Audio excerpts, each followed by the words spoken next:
এক সময়ে একটি জাদুকরী বনে অভ্র নামে একটি দুষ্টু ছেলে বাস করত।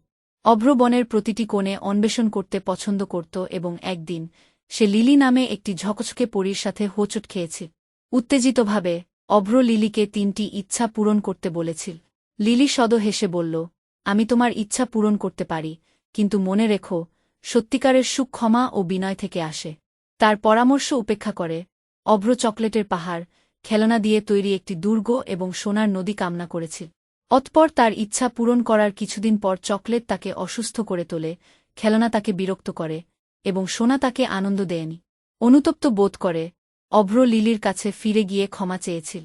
আমি এখন দেখছি যে সত্যিকারের সুখ আসে ক্ষমা ও বিনয়ী হওয়া থেকে, ছেলেটি বলেছিল।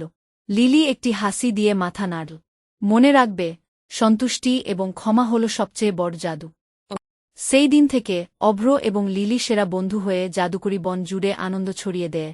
এই গল্প প্রত্যেককে মূল্যবান পাঠ শেখায় যে সত্যিকারের সুখ বস্তুগত সম্পদ থেকে নয়, হৃদয় থেকে আসে।